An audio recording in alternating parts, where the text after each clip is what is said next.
शरद पवार और गौतम अडानी की मुलाकात से आया सियासी भूचाल। इसलिए आजकल अडानी अंबानी नाम लेते हैं तो उनका कॉन्स्टिट्यूशन क्या है कि इसमें इस बारे में सोचने की आवश्यकता है।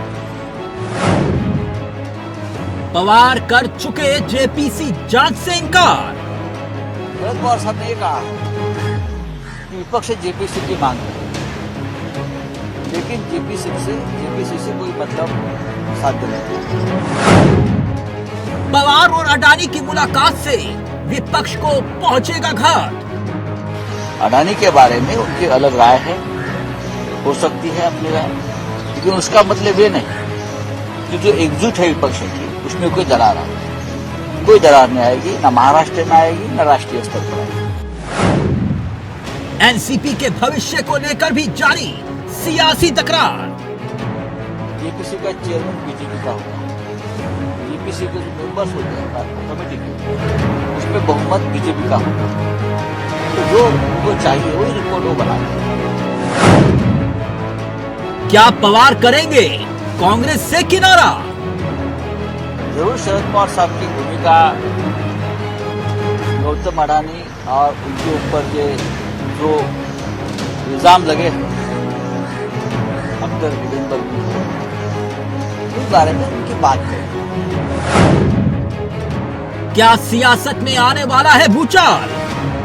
और एक संयुक्त विपक्ष ने एक स्वर में इस सरकार को घेरा और एक संयुक्त विपक्ष ने जेपीसी की अडानी महाघोटाले पर बात की। पवार की पावर पॉलिटिक्स में क्या फंस गया विपक्ष? राहुल जी के सवालों से ये सरकार बैकफुट पर है और इसीलिए अब हर उस आवाज का दमन करना चाहती है जो खड़े होकर इनसे सवाल पूछेगा। अडानी मामले को लेकर अब क्या करेगी कांग्रेस? ये सरकार अब हर उस आवाज का दमन करने को तैयार है जो इस तरह के सवाल पूछेगा या तथ्यों को सामने लाएगा। अडानी पवार मुलाकात, विपक्ष में हाहाकार। राहुल गांधी जी ने 7 फरवरी को सवाल पूछे अडानी पर और उनकी आवाज को बंद करने का काम लगा मोदी सरकार को कि वो कर देगी। बयान पुराने हैं लेकिन सियासत का खेल नया है।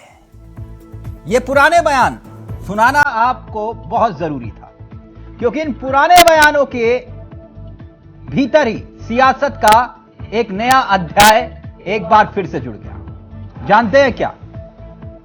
शरद पवार और अडानी की मुलाकात है ना दिलचस्प खबर। गौतम अडानी और शरद पवार सियासत के सबसे बड़े धुरंधरों में से एक। शरद पवार यानी कि कांग्रेस के लिए एक बहुत बड़ा झटका, क्योंकि यह मुलाकात ऐसे वक्त में हुई है जब विपक्ष लगातार सवाल उठा रहा है। यकीनन इस मुलाकात की खबर विपक्ष में हड़कंप मचाने वाली है, चर्चा का विषय बनने वाली है। शरद पवार का अडानी से मिलना अब क्या संकेत देता है? तस्वीरें पुरानी हैं, क्योंकि अभी तस्वीरें भी सामने नहीं आई मुलाकात की, मगर मुलाकात हुई। याद कीजिए, संसद में बजट सत्र के दौरान जेपीसी की मांग उठाई जब समूचे विपक्ष ने, तब एनसीपी ने साथ दिया। मगर उसके बाद एक इंटरव्यू हुआ और इंटरव्यू के दौरान जेपीसी की मांग को लेकर शरद पवार ने साफ इनकार कर दिया, यह कहते हुए कि जेपीसी में बहुमत सत्ता पक्ष के पास है। बताया जा रहा है यह मुलाकात करीब 2 घंटे तक चली है और कांग्रेस के लिए एक बहुत बड़ा झटका यह साबित हो सकता है।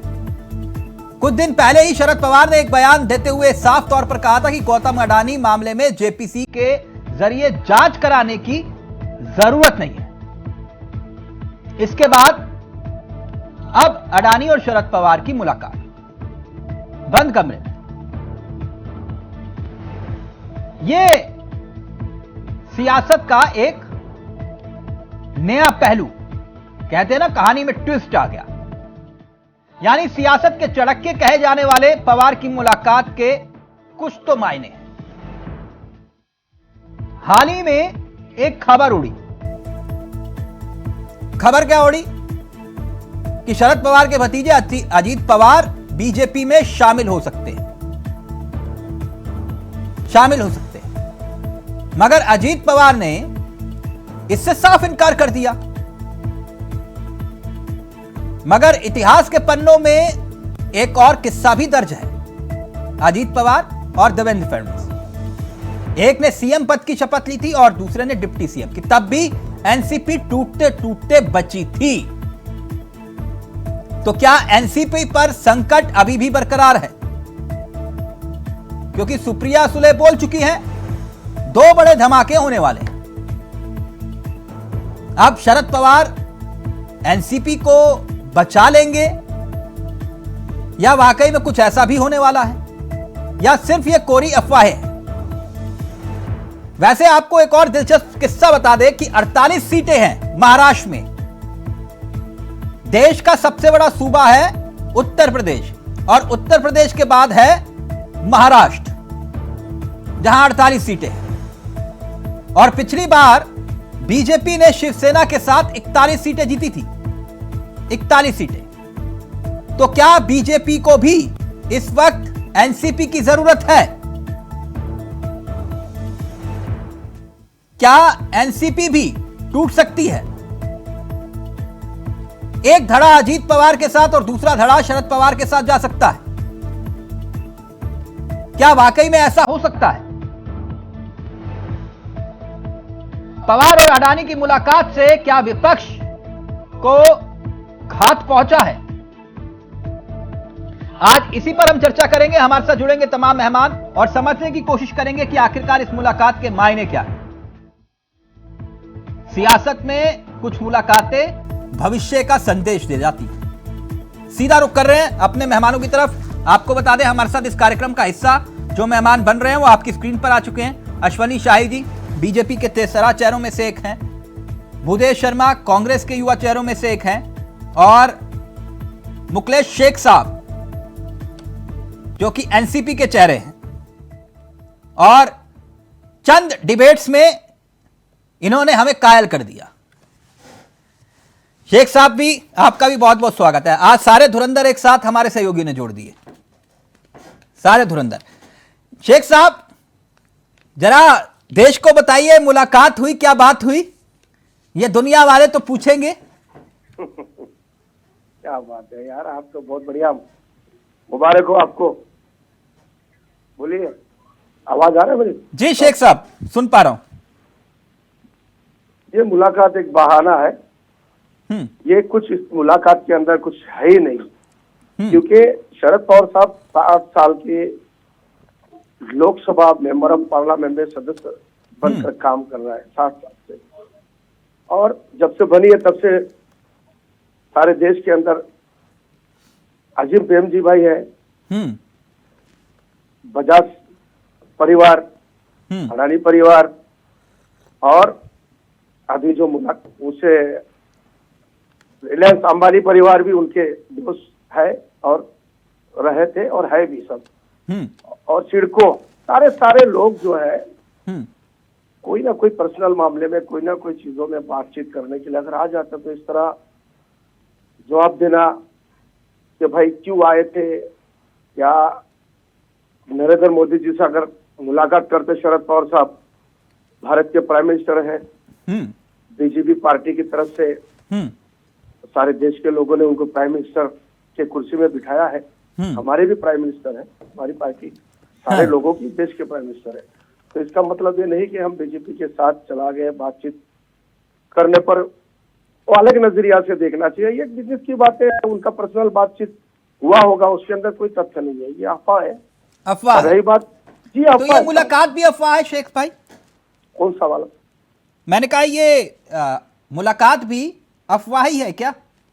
ये परिवार एक रिलेशन के हिसाब से, एक सीनियर लीडर है हमारे साथ शरद पवार, उसके हिसाब से उसका पर्सनल मुलाकात है। वो उसमें कोई तथ्य नहीं है, कोई बातें ऐसी हुई नहीं, ना बीजेपी की न जाने की बातें हुई, ना आपको लगता कि विपक्ष जिस तरह से रोज एक ही नाम पुकार रहा है, सुबह शाम उठते बैठते खाते पीते, और फिर पवार साहब उन्हीं से ही मुलाकात करने पहुंच गए?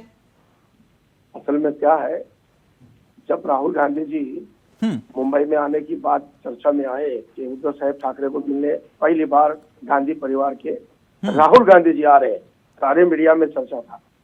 तब से एक सुपारीबाज लोगों ने एक हवा बनवाया है एनसीपी को बदनाम करने के लिए कि शरद पवार की ग्रुप अलग जा रहे हैं, अजीत दादा पवार ने मीटिंग कर चुका है। किसी के पास कोई प्रूफ ही तो नहीं ये है। अफवाहें कौन फैला रहा है शेख जी? अफवाहें फैलाने वाले दोस्त की कमी नहीं है। नहीं तो फिर इससे कांग्रेस क्यों टेंशन में आएगी? कांग्रेस का क्या लेना देना? कांग्रेस को नाराज ये इसलिए कर रहा है, हमारे सुनिए, कांग्रेस हमारे अच्छे मित्र है, कांग्रेस के साथ काफी समय से हमारा नहीं, पवार साहब एक ऐसे राजनेता हैं जो सबके मित्र हैं, बिल्कुल, है ना सर? पवार साहब सियासत के वो पहलवान हैं जो दाएं और बाएं दोनों तरफ अच्छे से तेल लगा के रखते हैं, जो पहलवान होते हैं, ताकि कोई पकड़े तो हाथ फिसल जाए, कि नहीं शेख भाई? हाथ पकड़ने की कोशिश भी करे देखिए, तो हाथ फिसल जाए। टेंशन कांग्रेस पार्टी के लोग लेते हुए मुझे तो दिखाया नहीं दे रहा है। अब ये अफवाह है कि अलका लांबा जी ने ट्वीट करके तुरंत गरम उन पर हमला कर दिया, हमारे पवार साहब पर एक उन्होंने मैसेज दिया जैसे कि बहुत बड़े सीनियर लीडर है देश के। ऐसा कुछ नहीं है। उनसे बड़े बड़े सीनियर लीडर राहुल गांधी जी के साथ घूम रहे हैं, जो शरद पवार साहब के साथ में काम किया है। शरद पवार साहब के साथ उनकी रिलेशन अच्छा है। सुप्रिया तो आप गुस्सा भी तो दिला रहे हैं ना कांग्रेस को? अगर मुलाकात करे वो रोज सुबह शाम जिस माला को वो जप रहे हैं, आप भी तो उनको गुस्सा दिला रहे, तभी तो वो गुस्सा हो रहे हैं। तिलक जी, मैं थोड़ा सा बोल दूं, देखिए, इस तरह की चीजों को देखकर छोटी छोटी चीजों में एक बहुत बड़े राय का पहाड़ बनाया जा रहा है। ऐसा कुछ भी नहीं, हम कांग्रेस के साथ ही है। अगर हमें जाना है, हमें कुछ करना है, भूदेव शर्मा, ओके शेख जी, आ रहा हूं आपके पास। भूदेव शर्मा, सुना आपने? वो सुना ना आपने कि जोर का झटका धीरे से लगे। पवार साहब ने आज वो काम कर दिया, आपकी मुहिम तार तार हुई। जिस मुहिम को लेकर आप सुबह शाम दिन रात उठते बैठते खाते पीते सोते नहाते, सब कुछ एक ही नाम, एक ही नाम, एक ही नाम, आज पवार साहब ने सब तार तार कर दिया, कि नहीं भूदेव जी? नहीं तिलक जी, देखिए ऐसा बिल्कुल भी नहीं है। मैं आपको एक बार फिर बताना चाहता हूं कि आज विपक्ष इस तानाशाही सरकार के खिलाफ एकजुट होकर के खड़ा है। अगर इस तरह से मिलने आपको अच्छी लगी है मुलाकात? नहीं, देखिए, मुलाकात पर्सनली मुलाकात किसी की भी हो सकती है, इसमें क्या दिक्कत है? गहलोत जी के साथ भी अडानी जी बैठे तो उसमें क्या दिक्कत आ गई? एक मिनट भूदेव जी, एक सेकंड, मैं अपने सहयोगी से चाहूंगा नीचे ब्रेकिंग चला दीजिए। भूदेव शर्मा जी कह रहे हैं कि हमें पवार साहब और अडानी की मुलाकात से कोई दिक्कत नहीं कांग्रेस को। नहीं, मैंने ये कहा कि विपक्ष एक साथ है, विपक्ष एक साथ है, मैं मान रहा हूं, लेकिन कोई दिक्कत नहीं है आपको। राहुल जी से मिले थे तब आप ब्रेकिंग क्यों नहीं चलाई? उस समय ब्रेकिंग चलाते। किससे? तब ब्रेकिंग नहीं चलाते हैं, लेकिन बीजेपी के किसी नेता से मिल रहे हैं, अडानी से मिल रहे तो ब्रेकिंग बना दो। मैं वही कह रहा हूँ ना, मैं वही तो कह रहा हूँ, आपको कोई दिक्कत नहीं है ना? मैं ब्रेकिंग चलवा रहा हूँ नीचे, कांग्रेस को कोई दिक्कत नहीं। भूदेव शर्मा जी का नाम लिखिए आगे कि कांग्रेस को अडानी और पवार साहब की मुलाकात से कोई दिक्कत नहीं। एक साथ खड़ा हुआ है, ये कहीं नहीं जाने वाला है। भूदेव जी, मैंने तो आपसे कुछ कहा ही नहीं विपक्ष की एकता का। मैंने पूछा ये मुलाकात हुई, आपको अच्छा लगा? आपको अच्छा लगा ये मुलाकात हुई? नहीं, मुलाकात कर सकते हैं, उनका निजी मामला है, इसमें दिक्कत क्या है? नहीं, निजी कहां से? वो क्या होता है इसमें मुझे लगता है इसमें तिलक जी कोई अच्छा बुरे वाली बात नहीं होनी चाहिए। सबसे बड़ी बात यह है कि इस तानाशाही सरकार को रोकने के लिए जो विपक्ष एक साथ है इस देश के मुद्दों के लिए, उसमें सब एक साथ खड़े हुए हैं, कोई इसमें दिक्कत नहीं है, सभी एक साथ खड़े हैं। और निश्चित तौर पर 2024 में सब एक साथ चुनाव लड़ेंगे विपक्ष, क्योंकि आज जिस तरह की तानाशाही सरकार, आप मुझे ये कह रहे हो जो पवार साहब कह रहे हैं वो बिल्कुल सही कह रहे हैं कि जेपीसी की जरूरत ही नहीं है। नहीं, पवार साहब राहुल जी से मिले थे तो उन्होंने तब भी कहा था कि नहीं कि विपक्ष एक साथ है, हम विपक्ष के साथ हैं। विपक्ष एक साथ है, मैं समझ रहा हूं, ठीक वैसे ही है जैसे रात के वक्त अंधेरे में हुआ। शेख भाई जानते हैं, सुबह तक जो है एनसीपी साथ साथ थी और फिर उसके बाद रात को जो है अलग हो गई थी एनसीपी। मैं आपसे तभी पूछ रहा हूं, शरद पवार को तो जानते हो ना आप, पवार जी की ताकत को समझते हो ना आप? ये सवाल अगर नहीं समझते हो? उस समय पूछना चाहिए जब 2024 में, जब मैं ये कह रहा हूं कि आज पूरा विपक्ष, आप उस समय देखना कि 24 के इलेक्शन में पूरा विपक्ष एक साथ लड़ेगा, इस तानाशाही सरकार को हराने का काम करेंगे। भूदेव जी, मैं मुलाकात की बात कर रहा हूं, आप कह रहे हो विपक्षी एकता जिंदाबाद। नहीं तो मैं वही कह रहा हूँ ना कि विपक्ष का कोई भी नेता मिल सकता है। कल आज आपका गला सूख रहा है, पानी पीजिए आराम से। मैं आपसे सिर्फ विपक्षी एकता की बात ही नहीं कर रहा। ठीक है, विपक्षी एकता जिंदाबाद, मैं भी कह देता हूं बस, लेकिन मुझे इतना तो बताओ कि इस मुलाकात से आपको कोई तकलीफ, कोई दिक्कत नहीं है? आराम से पानी पी लीजिए पहले। तिलक जी, मैंने क्या कहा, ये उनका निजी मामला है, वो अडानी जी से मिल सकते हैं, मोदी जी देश के प्रधानमंत्री हैं, मोदी जी से मिल सकते हैं। निजी मामला कैसे हुआ? आप तो अगर इस समय शिंदे जी महाराष्ट्र के मुख्यमंत्री हैं, उनसे भी मिल सकते हैं, उसमें दिक्कत क्या है? हाँ। उसमें क्या दिक्कत है? मिलने में कोई परेशानी नहीं है। सबसे बड़ी बात यह है कि आज देश के जो मुद्दे हैं उन पर विपक्ष एक साथ खड़ा हुआ है, एक साथ खड़ा है मुद्दा है कि नहीं? मिलकर के चुनाव लड़े। चलिए मैं आपसे पूछता हूं, अडानी मुद्दा है। अडानी जी के ससुर साहब भी मुद्दा है जो यहाँ से भाग चुके हैं। अडानी मुद्दा है कि नहीं? तमाम मुद्दे, भूदेव शर्मा जी, अडानी मुद्दा है कि नहीं? मैं कांग्रेस के नेता से पूछ रहा हूं। बिल्कुल अडानी मुद्दा है। हमारा मुद्दा अडानी नहीं, हमारा आरोप लगाया उन्हीं से मुलाकात की। करोड़ रुपए सेल कंपनियों में जिनके ऊपर आपने आरोप लगाया, पवार साहब ने उन्हीं से मुलाकात की। आप बोलिए ना। नहीं, मुलाकात मैंने बताया ना कि मुलाकात करने में क्या दिक्कत है। आज भी सवाल वही है, आज भी विपक्ष वही सवाल पूछ रहा है कि आप विपक्ष के खिलाफ तो इस तरह की कार्रवाई कर रहे हैं, लेकिन अडानी जी के साथ आपका क्या रिश्ता है?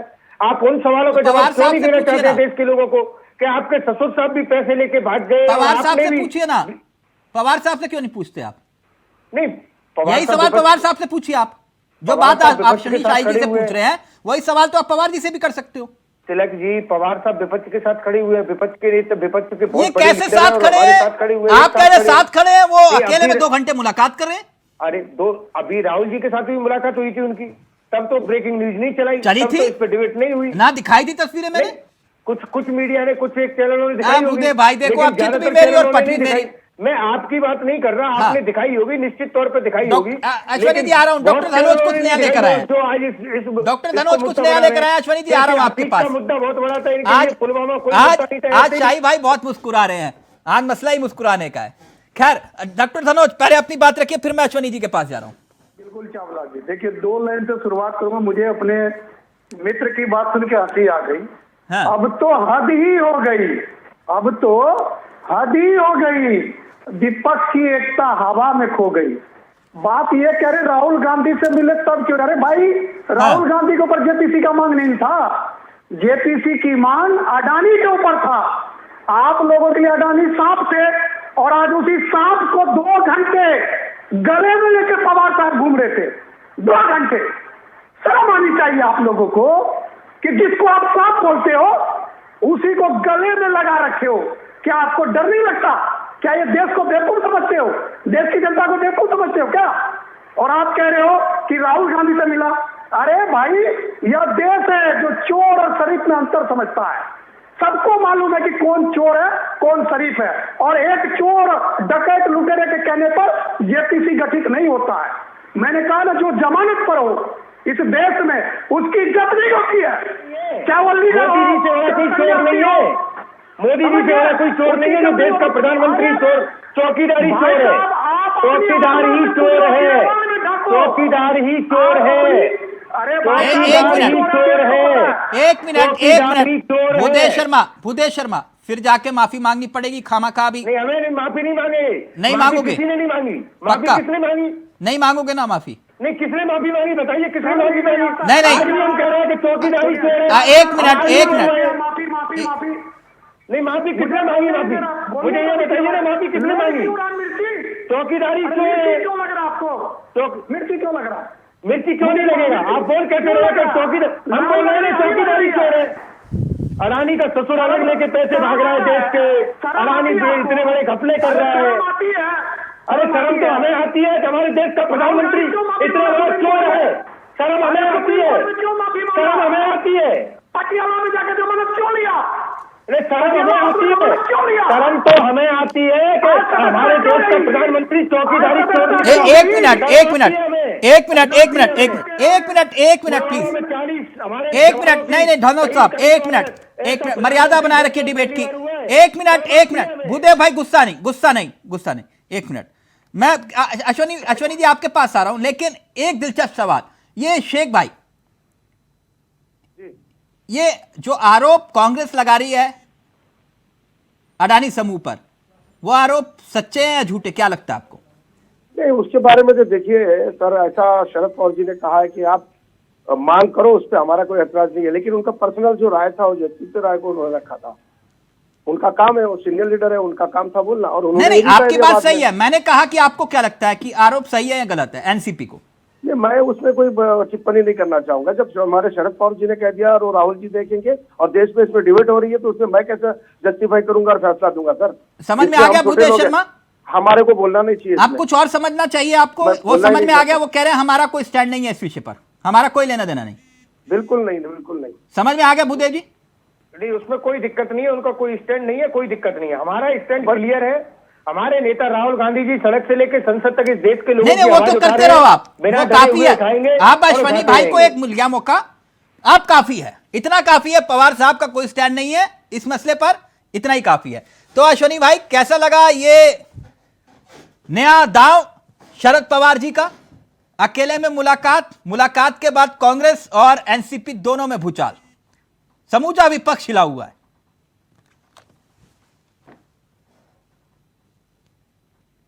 प्लीज अश्वनी जी का ऑडियो प्लीज। जी जी जी, जी। आवाज आ रही है? बिल्कुल सर। आज बहुत मुस्कुरा रहे हैं आप, क्या चक्कर है? अब देखिए, मुस्कुराते रहना चाहिए, सेहत की बेहतर होता है मुस्कुराना। और मैं देख रहा हूं कि भूदेव शर्मा किस तरीके से लड़खड़ा रहे हैं। हमारे मुखलेश शेख साहब ने तो मतलब क्या क्या वो कहा। अब भूदेव शर्मा जी किस तरीके से, भूदेव भाई मैंने आपके बीच में नहीं बोला, लगभग 20 मिनट से आपके लोगों को सुन रहा हूं। देखिए, एक ये मुलाकात जो है, अगर दूसरे दो इसके कई मायने निकाले जाते हैं। एक तो सुप्रिया जी का जो वो वक्तव्य आया, उसके कई मायने निकाल रहे हैं लोग। दूसरा ये घटना जो हुई, माननीय शरद पवार जी अगर वो 2 घंटे मिले हैं, हालांकि वो मित्र हैं और वो पहले भी मिलते रहे हैं, और उन्होंने एक अच्छा बयान दिया कि कांग्रेस से पहले ही उन्होंने दूरी बना ली कि हम जेपीसी का मांग हम नहीं करते हैं। खैर, कांग्रेस ने थोड़ा दबाव डलवाया तो बयान शायद वापस ले लिया। लेकिन इसमें एक महत्वपूर्ण मुद्दा है। कल मुखलेश जी को मालूम होगा, कल एनसीपी की एक बैठक है। उस बैठक में अजीत पवार जी को नहीं बुलाया गया है, बाकी सबको बुलाया गया है। ये स्थितियां जो बन रही हैं, ये क्या बन रही हैं, महाराष्ट्र में क्या हो रहा है, ये देखने वाली बात है कि शरद पवार जी के यहाँ सब कुछ ठीक है कि नहीं ठीक है। महावसूली अगाड़ी जो थी वो अब बिखरने के कगार पर है कि एक रहेगी, क्या होगा ये नहीं है। लेकिन हम कांग्रेस के साथी ने जो कहा अभी, बहुत ही फिर से शर्म नहीं है, कह रहे हैं भूदेव शर्मा जी लड़ने के लिए तैयार हो गए और सुप्रीम कोर्ट में राहुल गांधी जी ने चौकीदार चोर है मामले पर माफी मांगी, राफेल वाले पर माफी मांगी, दोनों पर मांग चुके हैं। अब ये लोग बेशर्मी की हद पर उतर गए हैं। आज जज साहब ने भी बता दिया कि क्या होना है क्या नहीं होना है। आज जज साहब ने उनको सजा याफ्ता से छोड़ा नहीं है। दूसरी बात, ये अभी कहा है कि विपक्ष सारा एक है, विपक्ष सब एक है। क्यों एक हुआ है तिलक जी? माननीय प्रधानमंत्री जी का वो भाषण याद करिए कि ईडी और सीबीआई की वजह से सारा विपक्ष एक हो गया है। ये सभी लोग मार्च करते हैं जी। पवार साहब भी क्या? देखिए, पवार साहब हो या राहुल गांधी जी हो या मैं हूं या आप हो, अगर गलत जो भी करेगा उसके खिलाफ जांच चलती रहेगी। विपक्षी एकता का मतलब क्या? पवार साहब बीजेपी की तरफ आ रहे हैं क्या? नहीं, पवार साहब जाने, पवार साहब देश के बहुत बड़े नेता हैं और बहुत पुराने नेता हैं। उनके विद्वता पर मैं तो संदेह नहीं कर सकता। नहीं, कोई संदेह नहीं करता, कोई संदेह नहीं करता, कोई संदेह नहीं करता। जहां हम लोग सोचना बंद करेंगे, पवार साहब वहां सोचना शुरू करेंगे। शेख साहब सही बोला ना मैंने? जी, ये एकदम सही आपने बोला। और आज तभी 82-83 साल के उम्र के व्यक्ति जो है आज सबके धुरी बने हुए हैं। लेकिन ये जो घटनाएं हैं कुछ न कुछ जरूर कहती हैं, कुछ न कुछ देश को ये मैसेज देती है। वो मैसेज न मुखलेश से पढ़ पा रहे हैं न कांग्रेस पढ़ पा रही है। अब देखिए, अच्छा एक बात अश्वनी जी, क्या वाकई महाराष्ट्र में ऑपरेशन लोटस होने वाला है? ऑपरेशन लोटस से क्या तात्पर्य है पूरे देश में? मैं आपकी बातें कर रहा हूं। विपक्ष ने ऑपरेशन लोटस का नाम दिया है और खास करके एक भगत सिंह वाली पार्टी है जो आम आदमी पार्टी वाली भगत सिंह पार्टी है, वो भगत सिंह पार्टी हम कहते हैं उसको, उन लोगों ने दिया है क्योंकि आधे मंत्री उनके जो है विभाग समेत जेल में थे। ये ऑपरेशन लोटस क्या है? अगर कहीं की सरकार के लोग उनकी आस्था अगर बदलती है, दल बदल कानून से बचते कोई मतलब उस पर लग नहीं रहा है। अगर दूसरे दल में जाते हैं तो कोई नई चीज नहीं है। ये ऑपरेशन लोटस क्या है? भारतीय जनता पार्टी एक यानी नेतृत्व है। नहीं नहीं, मैंने ये बात क्यों कही मुकलेश जी, अगर आपकी इजाजत तो शेख भाई, तो मैं कुछ तस्वीरें दिखाना चाहता हूँ। शेख भाई इजाजत है आपकी? जी जी बिल्कुल, क्यों नहीं। ऑपरेशन लोटस का जिक्र, क्योंकि आपने कहा कि क्यों कहा जाता है, क्यों इल्जाम लगाया जाता है, और क्यों महाराष्ट्र का जिक्र हो रहा है। 22 नवंबर 2019 ये वो तारीख थी, अजीत पवार वाला मसला। मैं अपने सहयोगी से चाहूंगा अगर तस्वीरें हो तो प्लीज प्ले करिएगा। 22 नवंबर 2019 ये तस्वीरें, अगर अश्वनी जी और शेख भाई दिखाई दे रही हो तस्वीरें। 22 नवंबर 2019 देर रात एनसीपी एकजुट थी, ठीक? बिल्कुल 22 नवंबर 2019 देर रात एनसीपी एकजुट थी, मगर सुबह तकरीबन 6:30 और तारीख थी 23 नवंबर, अगर मैं सही हूं तो। जी बिल्कुल ठीक, तब एक साथ देवेंद्र फडणवीस और अजीत पवार शपथ ले रहे थे। बिल्कुल। अश्वनी जी प्लीज स्क्रीन पर। अश्वनी भाई, ये तस्वीरें दिखाने के पीछे मकसद मेरा यह था कि ये वही एनसीपी है जो आज एकजुट दिखाई दे रही है। तो 22 तारीख को भी एकजुट थी, 23 तारीख को शपथ ले रहे थे, साथ में सुबह आप तकरीबन 6:30 बजे कोश्यारी जी शपथ दिलवा रहे थे बतौर राज्यपाल। मैं इसलिए कह रहा था, कुछ याद आया सर? जी जी एकदम हमको याद आया नहीं, याद है, भूला ही नहीं है, भूला ही नहीं है। और हम राजनीतिक दल है तिलक जी, राजनीतिक दल जो है मदारी दिखाने थोड़ा ही आते हैं। हाँ। हम राजनीति करने आते हैं, जो हमारे विचारों से प्रभावित होगा, जो हमको सरकार में समर्थन देना चाहेगा, अगर हमको समझ में आता है कि उसका समर्थन लेना चाहिए तो हम लेंगे, क्यों नहीं तो लेंगे? कोई भी हो सकता है। राजनीति में 2 दूनी 4 नहीं होता है। नहीं सर, मुझे पता है संभावनाएं बनी 2 दूनी 5 होता है, आप 2 दूनी 12 कर लेते हैं सर। हम देखिए, अब ये राजनीति में अपार संभावनाएं हैं। हाँ। और संभावनाओं से कभी नकारा नहीं जा सकता। तो आप मुझे ये कह रहे हैं कि पवार साहब का भी वेलकम है? हमें अगर पवार साहब की आवश्यकता होगी, पवार साहब आएंगे तो स्वागत रहेगा उनका, क्या दिक्कत है? सुन रहे हैं आप शेख भाई? हमें तो राहुल गांधी जी विलय करना चाहें तो उनका भी स्वागत है। मतलब राहुल गांधी भी विलय कर ले कांग्रेस? राहुल जी को जरूरत नहीं है, राहुल जी को ये देखिए भूदेव जी को गुस्सा आ गया। नहीं राहुल जी को जरूरत नहीं है। जो डरेगा वो बीजेपी में जाएगा, जो बिना डरे हुए इस तानाशाही सरकार के खिलाफ शर्मा जी फिर समझा रहा हूं, समझ लो। शर्मा जी जो भ्रष्टाचारी होगा वो बीजेपी में जाएगा। शर्मा जी एक मिनट शर्मा जी एक मिनट अश्वनी भाई एक सेकंड। शर्मा जी समझ लो, पहले भी समझाया था, शरद पवार की तरफ इंडिकेट करके ये मत बोलिए कि भ्रष्टाचारी और डरने वाले। पवार साहब ना डरने वाले नेताओं में हैं और ना उनके ऊपर कोई भ्रष्टाचार का आरोप सिद्ध हुआ। नाम नहीं लिया। नहीं आपने जो इशारा किया मैं वही कह रहा हूं। शेख भाई गलत तो नहीं कहा मैंने, मतलब जो बीजेपी में जाएगा वो डर गया। इस तरह की अनक शनक बातें करते हैं कुछ लोग। अभी मैं हल्का लंबा के बात में फिर जाना चाहता हूँ। वो आप पार्टी में थी, भी जिसकी अध्यक्ष बनी, हमारे सीनियर लीडर पर हमला ट्वीट करके, तो जिनके घर से आग लगता है तो पानी डाल के हम बुझाते जा रहे हैं।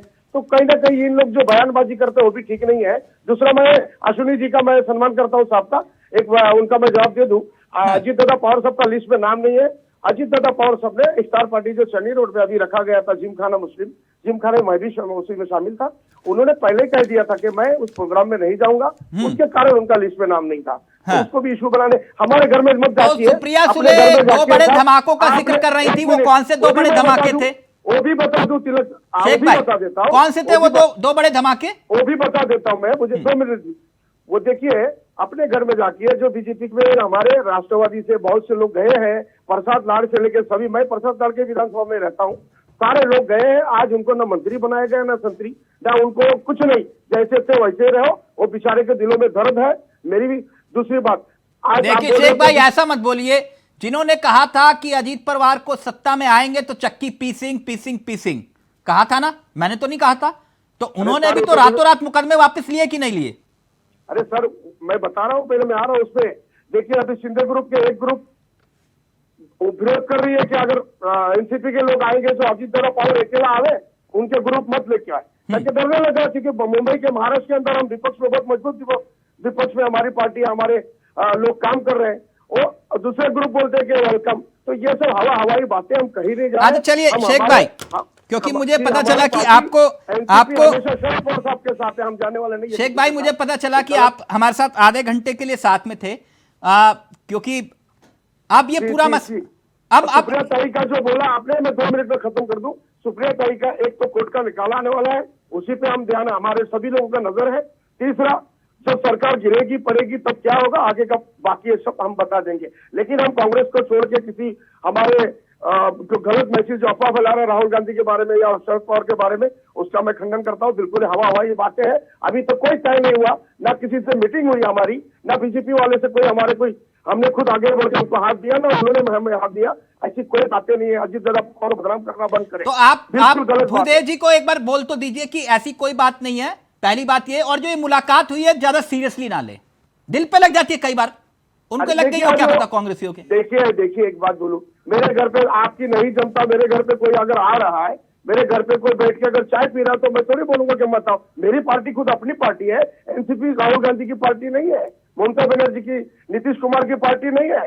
समझ में आ गया भूदेव जी? हम लोग अपने हिसाब से जिए नहीं जिए। क्या राहुल गांधी अपनी दुनियादारी करे, अपनी जगह दुनियादारी करे, प्रियंका गांधी सोनिया गांधी अपनी करे, हम उनके साथ है। लेकिन समझ में आ गया भूदेव जी? वो कह रहे हैं कि हमारे बीच में दखल अंदाजी मत करिए, हम सब तंत्र हैं। आ गया ना भूदेव जी, शर्म आपको समझ में आ गया? हजारों लोग आते हैं। ये तो बीजेपी को समझना चाहिए। वो आपको कह रहे हैं कि हम सब तंत्र पार्टी है, आप कह रहे बीजेपी समझे? नहीं, हमने कब कहा है? लोग बिल्कुल लोकतांत्रिक पार्टी है, एक अलग पार्टी है वो अपनी। अलका लांबा के लिए कुछ कह रहे थे मुखलेश से।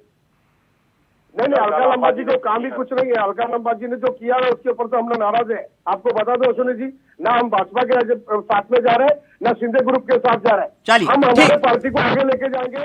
इससे बढ़िया हमारी जो सुप्रिया ताई है, दिल्ली के जो मेंबर ऑफ पार्लियामेंट के सभी के लीडर है, लेकिन वो अलका लांबा जी बोलने से हमारे कार्यकर्ताओं को बहुत फर्क गिरा है, नाराज हुए। ठीक, ओके। इस तरह की बयानबाजी ठीक नहीं है। धन्यवाद साहब, आपने मुझे समय शेख भाई, चलते चलते हमारी तरफ से आपको ईद की बहुत बहुत मुबारक हो। शुक्रिया आप लोगों का, अश्विनी जी आपका भी, सर आप लोगों का, सभी लोग का मेरे तरफ से थैंक यू आप लोग को।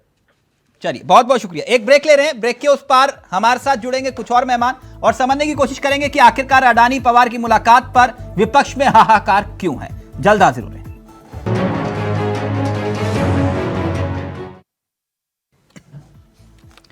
तो अडानी पवार मुलाकात, विपक्ष में हाहाकार। सीधा रुख कर रहे हैं अपने मेहमानों की तरफ। ब्रेक से पहले तमाम सवाल और सवालों के जवाब तलाशने की हम कोशिश कर रहे थे। इस वक्त मैं सीधा रुख करूंगा डॉक्टर धनोज आपके पास।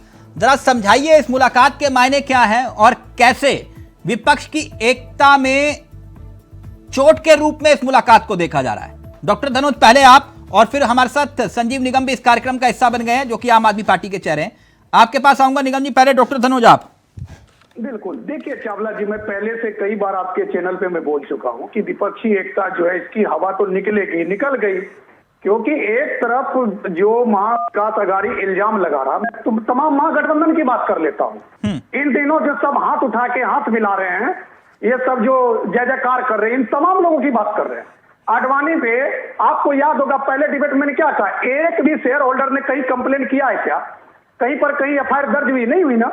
फिर भी ये लोग आवाज उठा रहे। एक ऐसे पवार साहब खुद कहते हैं कि जो अनलिस्टेड, जिनका कोई वजूद नहीं है, हिंडनबर्ग, जिसका मैंने नाम नहीं सुना, उस पर अगर जेपीसी की मांग कर रहा है तो ये नाइंसाफी है। नहीं डॉक्टर धनोज, मैं आज उस विषय में चर्चा ही नहीं करना चाह रहा। मैं शुद्ध राजनीतिक मसला है, क्या विपक्षी एकता में इससे कंफ्यूजन पैदा होगी कि नहीं जो आज मुलाकात?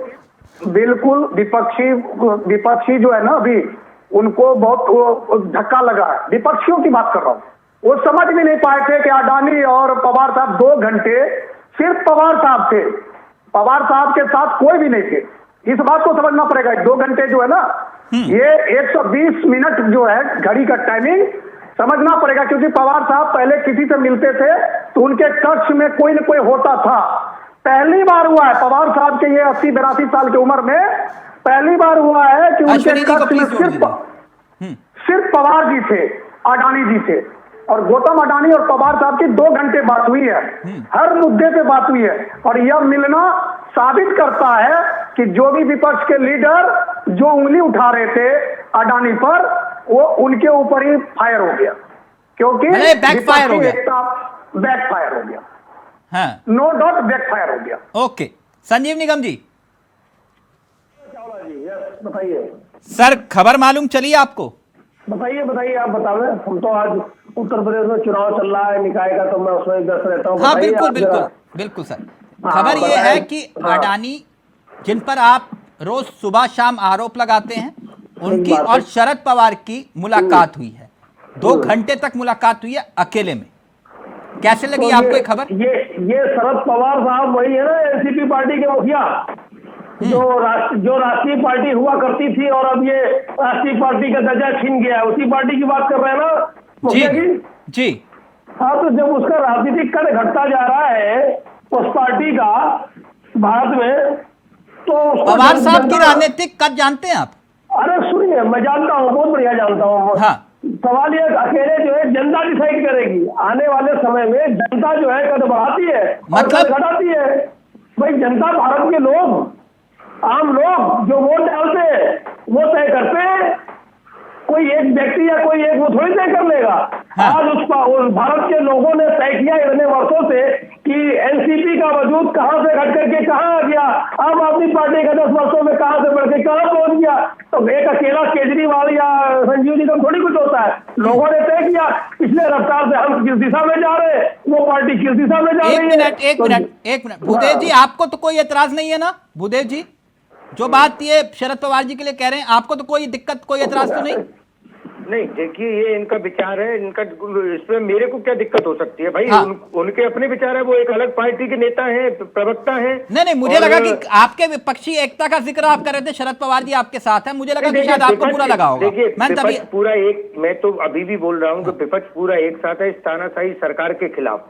2024 में एक साथ मिलकर के लड़ेगा। वो तो अच्छी बात है कि आप केजरीवाल जी के साथ चुनाव लड़ोगे, मुझे कोई दिक्कत नहीं है। बिल्कुल। देखिए, और मैं फिर आपको एक बार बता देना चाहता हूं कि हमारे नेता राहुल गांधी जी कहते हैं कि जो डरता है वो बीजेपी में जा सकता है, बीजेपी के साथ मिल सकता है। अब देखिए, शेख भाई ने बिल्कुल साफ कर दिया। चाहे हमारे राहुल गांधी जी की सदस्यता चली जाए, चाहे उनको कितना भी बहुत अच्छी बात है, ईडी सीबीआई से डराने धमकाने का काम किया जाए, बहुत अच्छी बात है, करते रहो, सत्य के साथ खड़े हैं, देश के लोगों की आवाज उठाते हैं। हाँ, भूदेव जी करिए। हाँ, निगम जी, आप अपनी बात पूरी करिए। मुझे लगा कि शायद उनको दिक्कत होगी क्योंकि वो उनके साथ खड़े हुए हैं, तो मुझे लगा कह रहे कोई दिक्कत नहीं है, शरद पवार के बारे में जितना बोलना बोलिए। जहां तक शरद पवार साहब को मैं समझ पाया हूँ, शरद पवार साहब की टीम में है अजीत पवार साहब। जब जो है महाराष्ट्र में जो है भारतीय जनता पार्टी शपथ लेती है तो अजीत पवार को वहां भेज देते हैं, और जब जो है गाड़ी लेती है तो वहां भेज देते हैं। उनका तो आज तक कोई समझ ही नहीं पाया है क्या है। यही शरद पवार साहब है जो सबसे पहले जो है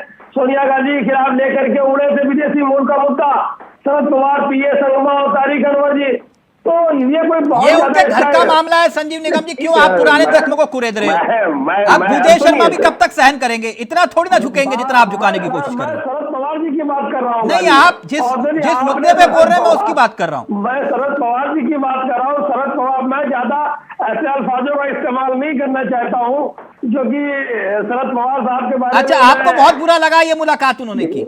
नहीं भाई, अब क्या बतावे। अगर मैं कहूँगा, आप सारे, अभी गुलाम नबी आजाद ने एक किताब लिखी, सारे मीडिया ने उनको बुला करके उनके घर जाकर के इंटरव्यू लिया। मैं कहता हूँ आपसे, आप सत्यपाल मलिक जी को बुलाइए अपने स्टूडियो में, या उनके वहां जाइए, या तमाम दूसरे जो बड़े बड़े मीडिया के लोग बुलावे अपने आगे। 1-1 घंटे के कार्यक्रम करे, बड़ी लोग करते हैं, 1-1 घंटे के कार्यक्रम करिए, उनका कार्यक्रम सामने आ जाएगा। शरद पवार जी की मुलाकात का और सत्यपाल मलिक, वो 3 राज्यों के गवर्नर रह चुके हैं, सांसद रह चुके हैं, इतने बुलाइए, उनसे पूछिए, बात करिए। क्यों नहीं जा रहे मीडिया के लोग, उनसे क्यों नहीं बात कर रहे? अश्विनी शाही जी ने हाथ खड़ा किया, इनसे पूछ लीजिए। अरे वो भी, उनका भी एक कद है, आपने उनको चुन करके उनसे करिए, 1-to-1 बात करिए। देश के प्रमुख लोग हैं। निगम जी, हाँ जी, बताएं। निगम जी, आप अगर मुझ पे सवाल उठा रहे हैं तो मैं बिल्कुल साफ करूं। आप नहीं कह रहा हूं मैं मीडिया जगह नहीं, आप अगर चाहते हैं तो फिर दिक्कत हो जाएगी अगर मैं सवाल करूंगा तो। नहीं, आपका पूरा हक है सवाल, आप तो करते रहो। अगर आपको सवाल जो पूछे गए उसका अगर लिंक आपको उपलब्ध करवाना हो तो मैं करवा दूंगा। ठीक, हाँ, तो ये जो विषय आज का है उसी पर रहिए ना सर, क्या दिक्कत है? जनता की मांग पर बुलाया जाता है, लोग बुलाते हैं बड़े बड़े जो है सर, आप मिलते हैं, आप उससे हाँ, तो आप कौन क्या चलाता है सर, वो मेरा काम नहीं है ना सर। अगर आपको दिक्कत है तो आप जाइए जहां है। तो एक अश्वनी जी अपनी बात रखना चाह रहे हैं, 1 मिनट। अश्वनी जी वो आप क्या क्या बोल गए, लेकिन भूदेव जी कह रहे हैं नहीं कोई दिक्कत नहीं है, केजरीवाल जी की पार्टी बोलने दीजिए, आज कोई दिक्कत कोई समस्या नहीं है आज। लेकिन मसला वही है, पवार साहब क्या लगता है आपको कि अब क्या करने वाले हैं सियासत की बिसात में, ये मुलाकात के मायने क्या है?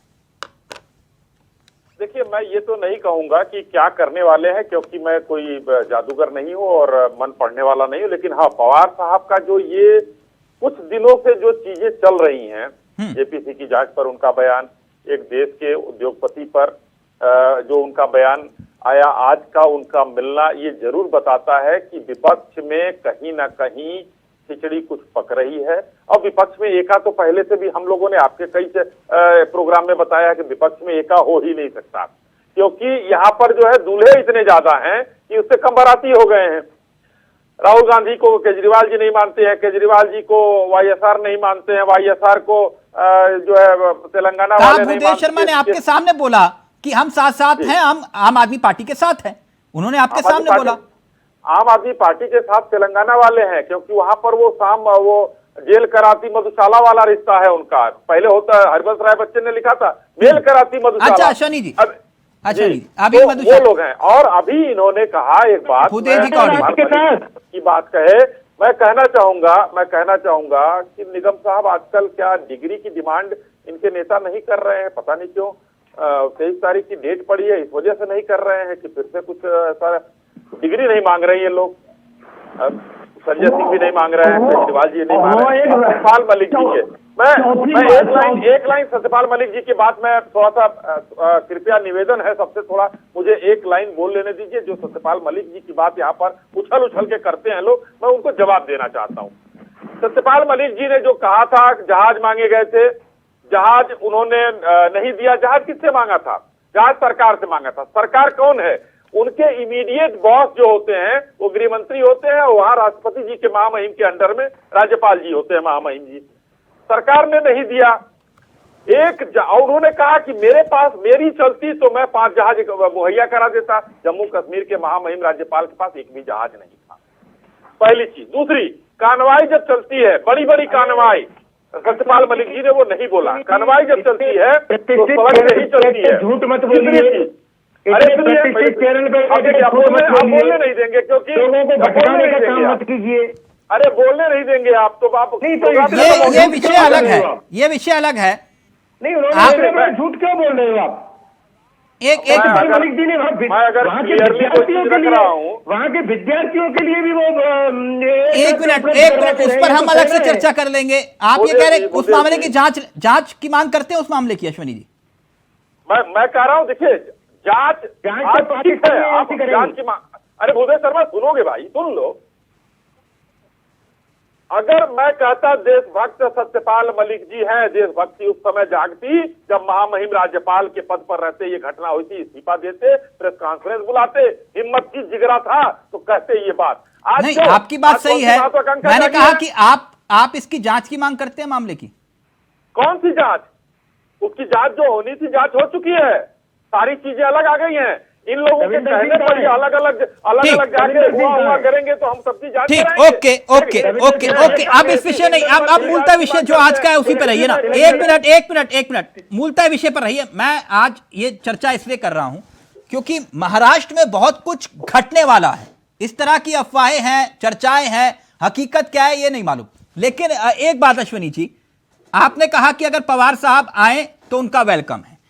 48 सीटें हैं महाराष्ट्र में, ठीक। उत्तर प्रदेश के बाद सबसे बड़ा सूबा है महाराष्ट्र, और आप ये कह रहे पवार साहब आए तो उनका वेलकम है। तो क्या ये मैं मान लूं कि शिंदे साहब जो करिश्मा पवार साहब कर सकते हैं वो शिंदे साहब नहीं कर सकते, ये बात आप मान रहे हैं? और 24 में आपको एनसीपी की जरूरत महसूस हो रही है?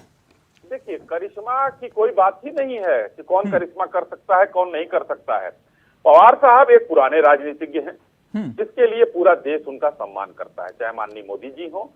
हाँ, आम आदमी पार्टी वाले सम्मान नहीं करेंगे, कभी नहीं करेंगे, क्योंकि इनके पास एक अहंकारी देवता मौजूद हैं।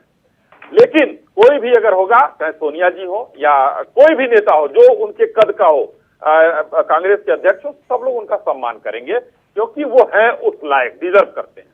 रही बात हमारे साथ उनके गठबंधन इतनी मोहब्बत तो समझ रहा हूं मैं, लेकिन ये 41 सीटें पिछली बार आपने जीती थी, मैंने इसलिए जिक्र किया। जी जी जी, फिर से आपने शिवसेना के साथ मिलकर फिर 41 से सीटें जीतेंगे सर। तिलक जी, फिर से जीतेंगे, मैं कह रहा हूं, अभी 1 साल है, फिर से जीतेंगे। और तो क्या ये ईडी सीबीआई का प्रभाव है जो शरद पवार को अपनी तरफ ये बार बार ऊट करवट जो सियासत में लेता है? देखिए, शरद पवार जी की अगर जरूरत हमें होगी तो शायद शरद पवार जी को भी हमारी जरूरत होगी। कोई भी राजनीतिक दल अगर एक साथ जुड़ते हैं तो आवश्यकताएं दोनों की होती है। राजनीतिक जरूरत, राशन की जरूरत नहीं, राजनीतिक जरूरत ये होती है। तो अब मैंने कहा ना कि संभावनाएं बनी रहती हैं। अब कल को क्या होगा, आज तो ना उन्होंने कहा है कि हमारे, अभी तो वो अपना दल संभालें, उनकी बेटी कुछ कह रही है, उनका भतीजा क्या कह रहा है, शरद पवार जी क्या कर रहे हैं, अभी यहीं पर एक खिचड़ी पके, कुछ क्लियर हो जाएगी। आने वाले दिनों में हम लोग अभी क्यों भविष्यवाणी करने पर लगे हुए हैं? तो आपकी मुराद पूरी हो जाएगी महाराज। कोई सूचना थोड़ा ही आ रही है, आईबी को तो सूचना निगम साहब को आती है। ओके। भूदेव शर्मा, आप समझ रहे हैं जो बात निगम जी समझाना चाह रहे हैं? वो कह रहे हैं कि एनसीपी पर ज्यादा यकीन मत करो, शरद पवार हैं, कभी भी धोखा दे जाएंगे आपको, निगम जी कह रहे हैं। देखिए तिलक जी, मैं सबसे पहले ये बताना चाहता हूं, बार बार हम सिर्फ एक सवाल उठा रहे हैं। हाँ।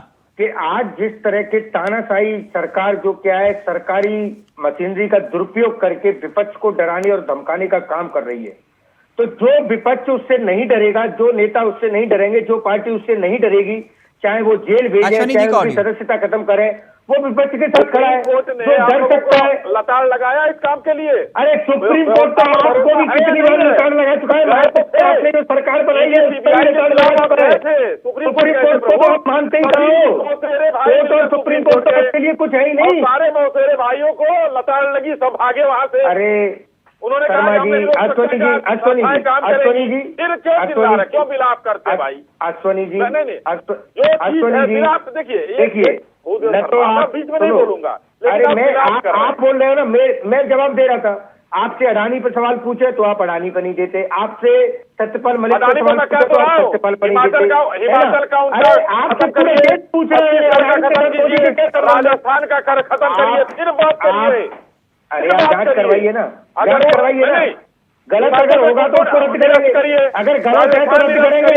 हम तो जो गलत है उसके खिलाफ आवाज उठा रहे हैं, जो सही है उसके बाद हम जांच कराएं। पता नहीं कौन है हिंडनबर्ग कौन है भाई, किसके लिए जांच करवाइए ना, फिर जांच करवाइए। फिर आप करिए ना, राजस्थान का निरस्त करिए। एक मिनट, आज विषय वो नहीं है, विषय जांच का नहीं है। एक मिनट भूदेव जी, आज इतना आप गुस्सा क्यों हो रहे हैं? भारत की एजेंसी नहीं करेगी, पाकिस्तान की एजेंसी पे जांच करवाइए। एक मिनट, भूदेव जी, आज इतना गुस्सा क्यों हो रहे हैं आप? निगम जी ने जो समझाया आपको समझ में आया? मैं ये कह रहा हूं, क्यों कह रहे पवार साहब पे ज्यादा यकीन मत करो।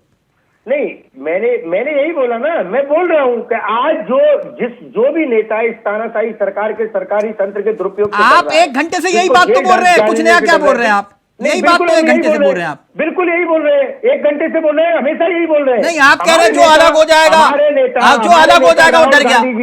हमारे नेता राहुल गांधी जी की अगर संसद सदस्यता भी चली गई है, तब भी वो लोगों के साथ सड़कों पे है और लोगों की आवाज उठा रहे हैं। आज भी मुखर्जी नगर में बेरोजगार आवाज उठाई, बहुत अच्छी बात, उनकी आवाज उठाने के लिए। और 2013 में भी उनको 2 अटेम्प्ट दिए थे। नहीं, बिल्कुल सही कहा। 2014 में जैसे हिंदुस्तान का नारा देने वाले लोगों ने हिंदी माध्यम को खत्म कर दिया। आवाज उठाई, अच्छी बात है। एक मिनट, ये वाकई में जो बात अश्वनी शाही जी कह रहे हैं, डॉक्टर धनोज, मैं बाल की खाल नहीं निकाल रहा, क्या वाकई में ऐसा ही है कि अब एनसीपी की जरूरत बीजेपी या बीजेपी की जरूरत एनसीपी, क्या यह भी हो सकता है? मैं बाल की खाल निकाल देता हूं, मैं पत्रकार हूं, बेबाकी से लिखना बोलना मेरी फितरत है। अभी एनसीपी की जरूरत भाजपा है। भूदेव शर्मा कौन प्रवक्ता किसका आप छोड़ दिया, अब वो अपनी बात रख रहे हैं, आपको बीजेपी प्रवक्ता दिखाई दे रहा है। सुनिए, पूरा देश हंस रहा है जब से राहुल गांधी की सदस्यता गई है ना, पूरा देश हंस रहा है। अरे कर्नाटक में हंस रहा है, सर्व करो, बोलने दो प्लीज, लेट मी प्लीज। जैसे लोग जो माय डियर शर्मा जी, पत्रकारिता के हेलो जी, वो हंस रहे प्लीज, और कोई नहीं मैं रिक्वेस्ट कर रहा हूँ, मत बोलो अभी। अरे यार बोलने दे दो, नहीं कौन हंस रहा है, बोलने दो भैया, किस तरह से बोल रहे बोलने हो? दो ना। आज पूरा देश राहुल सदस्यता गांधी मेरी जी के नहीं साथ गई खड़ा हुआ है, है। अरे सदस्यता मेरी नहीं गई है, अरे मैं कोर्ट में खड़ा नहीं हुआ था। सुनिए, जो अरे गोदी कोर्ट मीडिया है ना, जो में, गोदी मीडिया है, अरे जो भैया गोदी मीडिया है, जो गोदी दम मीडिया है तुमने है, कहा, वही केवल हंस रहा माता है। है, जो गोदी मीडिया माता है, है वही तुमने हंस रहा है। कहा, आप जैसे ताकत है पत्रकार तुमने केवल हंस रहे हो, कहा, केवल अरे आप तुमने जैसे कहा ताकत पत्रकार है। हंस रहे हो। अरे जो पहले विपक्ष सुनो, को कमजोर करने का काम अरे आप भाई जैसे साहब पत्रकारों ने किया है। सुनो, अरे सुनोगे तो जमीन हिल जाएगी। सुनो पहले, अरे हमारी जमीन नहीं हिलेगी, हमारी जमीन क्या तुम्हारे हिलेगी? राहुल गांधी के वकील कोर्ट में हाथ जोड़ के कह रहा था कि हुजूर भाई साहब, ये सजा बहुत है, सजा कम कर दो, और आप कह रहे हैं इतना गुस्सा नहीं, इतना गुस्सा नहीं, कोई भी बोलेगा, इतना गुस्सा नहीं। जैसे पत्रकार जो जिसको बोलने नहीं दे रहा, बताइए। तीसरा स्तंभ बोला बताइए। जाता है। एक मिनट, एक मिनट, एक मिनट, एक मिनट, एक मिनट। सजा याफ्ता राहुल गांधी।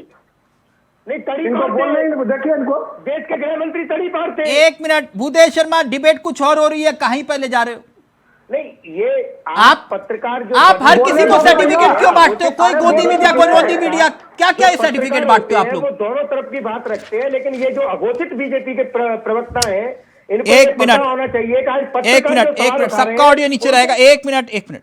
अश्विनी जी, ये क्योंकि मसला बार बार वही आ रहा है, अडानी का मामला, और आपने कहा पवार साहब की मुलाकात, तो क्या ये मान लिया जाए कि पवार साहब की अडानी से मुलाकात मामले में क्लीन चिट है?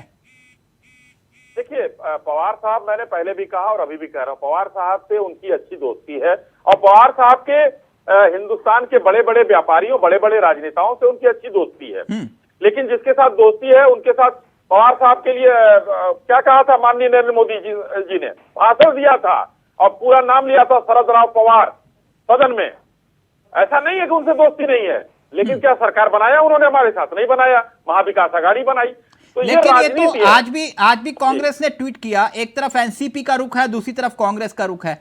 आज भी कांग्रेस ने बकायदा एक ट्वीट किया, राहुल गांधी ने ट्वीट किया और कांग्रेस के नेताओं ने वो ट्वीट, अगर हम चला पाए, वो ट्वीट दरअसल ये सीधा तौर पर वो कह रहे थे कि आपने सब कुछ जो है एक ही समूह को दे दिया, और वही ट्वीट जो है जिसका जिक्र करते हुए बकायदा प्रियंका गांधी ने भी उसको रिट्वीट किया। मसला वही आ रहा है कि सब कुछ सेठ का है, और सेठ किसके, वो सब बातें सामने आ रही है। क्योंकि राहुल गांधी कह रहे हैं एयरपोर्ट सेठ के, पोर्ट सेठ के, बिजली सेठ की, कोयला सेठ का, सड़कें सेठ की, ये सब बातें वही आ रही। और दूसरी तरफ शरद पवार का रुख। अश्विनी शाही, राजस्थान में जो दिया है वो कैंसिल करें, छत्तीसगढ़ में जो दिया है कैंसिल करें, क्या कहते हैं हिमाचल में जो दिया है वो कैंसिल करें, फिर उसके बाद बात करें क्यों दिया है। सब सेठ का है तो राजस्थान वाला भी तो सेठ का है, छत्तीसगढ़ वाला भी 60,000 करोड़ वहां, 11,000 करोड़ वहां, और वहां भी 10,000 करोड़ हिमाचल में। तो देना सेठ का है तो सेठ को भगाए वहां से। उत्तर प्रदेश में गड़बड़ किया सेठ को, उत्तर प्रदेश योगी जी ने मीटर का टेंडर कैंसिल किया। हमारे पास जिगर भी है, और ये लोग आरोप लगाते हैं मीठा मीठा गप गप, कड़ुआ कड़ुआ थू थू, इसका भ्रष्टाचार शिष्टाचार हो जाता है। तिलक जी मुझे जवाब देने दो, तिलक जी मुझे जवाब देने दो। ठीक, ये भूदेव जी बिल्कुल 10 सेकंड है, प्लीज जल्दी से 10 सेकंड में मैं जवाब दे रहा हूँ, वो क्लियर तौर पे दे रहा हूँ। अश्विनी जी, इसको आगे की डिबेट के लिए आप लिख भी लीजिए, क्योंकि बार बार जो आप झूठ बोलते हो उसको आप सही कर लीजिए। हम फिर भी कह रहे हैं कि अगर कहीं पर भी सही तरीके से अगर उनको कुछ भी दिया गया है, उसके हम खिलाफ नहीं है, चाहे कोई भी उद्योगपति हो, चाहे छोटा उद्योगपति हो, बड़ा हो। अगर आपको उसमें गलत लगता है, अरे सुन लीजिए, फिर इनको चुप कीजिए बीच में। आपने मुझे 10 सेकंड दिए, तिलक जी, और ये बीच में बोल रही है। अश्विनी जी वक्त नहीं है, अश्विनी जी वक्त नहीं है, भूदेव जी अपनी बात रख ले जल्दी से। मुझे बात रखने दो ना, इनको बोलिए, रोकिए। मैं ये कह रहा हूं कि आप क्या कर रहे हो, केंद्र सरकार में बैठ के झुंझुना बजा रहे हो क्या? आपके पास सारी एजेंसियां विपक्ष के खिलाफ आप लगा रहे हो, तो आप राजस्थान में जाइए, चेक कीजिए, पता कीजिए वहां पर ये गलत तरीके से दिया गया है। छत्तीसगढ़ में जाइए, जहां पर आपको चेक करना है। हम तो जी एक काम करिए, ऐसा नहीं होता ना, ऐसा नहीं होता मीठा मीठा गप गप, अब ऑडियो नीचे, मीठा मीठा गप गप और कड़वा कड़वा थू थू, ऐसा नहीं होता ना। आप वहां पे रेड कारपेट बिछाएंगे और फिर दूसरी जगह कहेंगे कि यहां कांटे बिछा दो, यहां एंट्री नहीं है, और हमारे राज्यों में एंट्री है, गुलदस्ता लेकर सब खड़े हो जाओगे, फिर आपको बुरा लगेगा फिर वहां। यह गजब स्थिति है। थैंक यू सो मच, बहुत बहुत शुक्रिया। तो अब यह नया एक सियासी राजनीतिक घटनाक्रम अब क्या रंग लेगा देखना बाकी है। नमस्कार, जय हिंद, जय भारत।